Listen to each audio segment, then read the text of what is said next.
Hi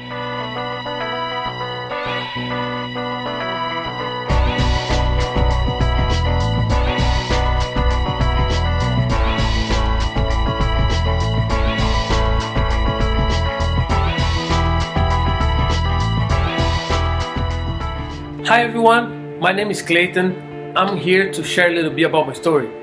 I also want to talk about identity. I have been read from the Department of Justice of the US, and I saw some numbers that shocked me. That's why I want to talk about this subject with you guys. I want to encourage you guys how to overcome fear and succeed in life and gain some wisdom and knowledge how to do that, how to overcome those fears. That's why I want to talk about this subject. So, I born in São Paulo, Brazil in 1976. Man, I'm getting old, I know, but also I gain a lot of knowledge and wisdom. That's why I want to encourage you guys with my story. My daddy was a police officer and my mom was a social worker. They go to the college in the same time. They don't have time to raise me and my brothers. I have a younger and older brother. So we've been raised by my grandma. My grandma don't have time also because she has a lot of homework to do in the house, so she let us go to the streets, to play around, to be raised by the streets actually. And because of that, like I say, I grew up in a very bad neighborhood. Sooner or later I'm gonna get involved in drugs, and I did. Because I live in this environment at home, when my daddy was like crazy, he's coming sometimes so angry to the point to start breaking things at home, screaming all the time and beating my mom, and sometimes come over us, me and my brothers. So because of this environment that I grew up, I get all this anger from inside the house and I brought to the streets. But I was like white boy, like skinny guy, and on the streets in São Paulo it's very hard to survive in the environment. But that's why I started getting inside the martial arts, try to defend myself. I've been in the martial arts almost 20 years. And but my first job that I got was with 11 years old. And my motivation was to find a job, make money, and get out of the house with 11 years old. And also, my first time that I used drugs was with 11 years old. Yeah, I used drugs for 9 years. Because all of those crazy things going on in my house, crazy things going on in the streets, very bad influence. But also my anger from inside the house, I drop inside the streets.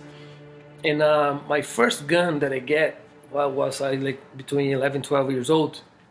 I got some money and buy a gun because I want to protect myself, because all the time get involved in fights in school, fights on the streets, also inside my house. I want to protect my mom.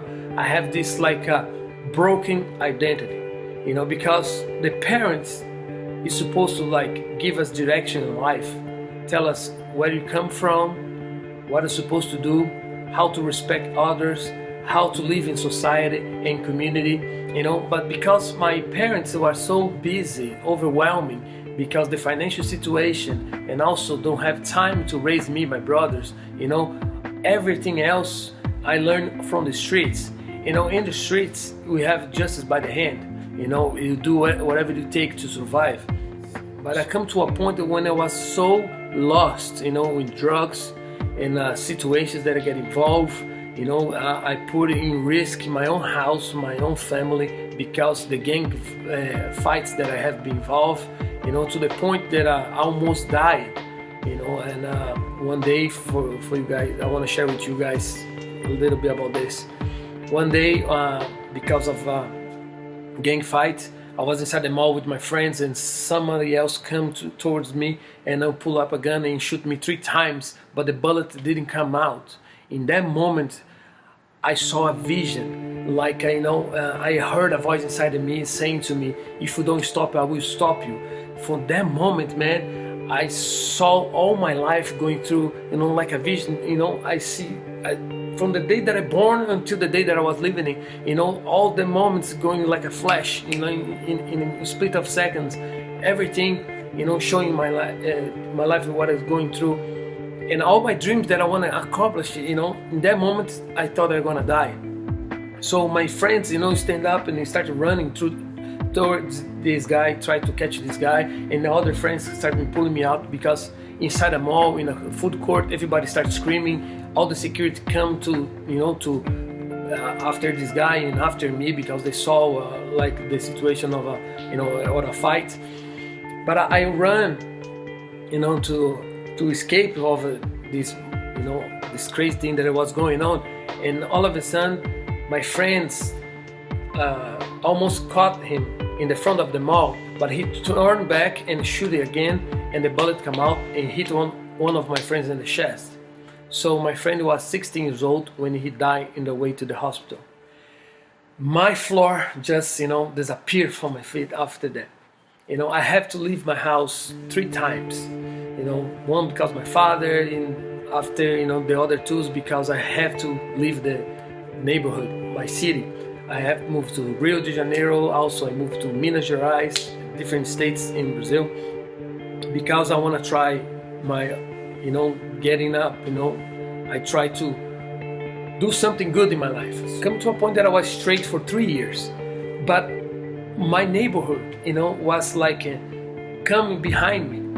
Old friends start knocking my door. Old fights, they start knocking my door again. You don't want to go back to the old lifestyle. So I talked to my mom, I need to leave this place. I'm sorry, but I need to leave this place. So I came to USA in the year of 2000. In that year, I moved out of Brazil to America. And when I arrived in America, everything was nice and beautiful, large, everything big, and, nice people, everybody speaking different language that I don't have no English at all. But I know a little bit Spanish because Portuguese and Spanish is very similar language. So I started communicating with my brothers, the Cuban brothers over there in Miami, and also, Puerto Ricans, Dominicans, and these people start communicate with these people.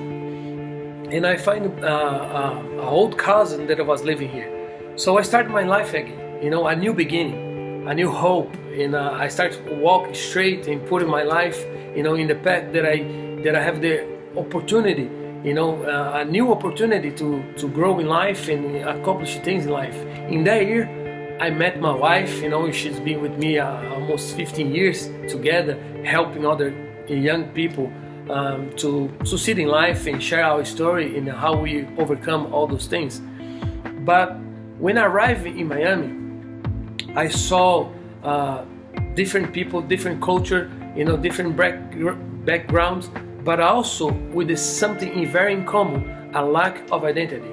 People with a lot, very better opportunities that I had, but also involving drugs, in problems, in fights, in gang members, So I come to a conclusion that no matter where you come from, where your ethnic, where your religion background, doesn't matter. If you don't have your purpose in life, you don't be raised from a good family, you can be involved in stupid things in life, try to find out who you are.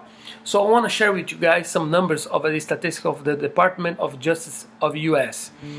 When I found out this, it make me be with passion to help other people. So in 43% of US children live without a fatherless house. 90% of the homeless and runaway children are from fatherless home. 80% of rapists motivated with the displaced anger come a fatherless home. 71% of pregnant teenagers lack of a father. 63% of the suicides are from a fatherless home. 90% of adolescents that being raped is coming from a fatherless home.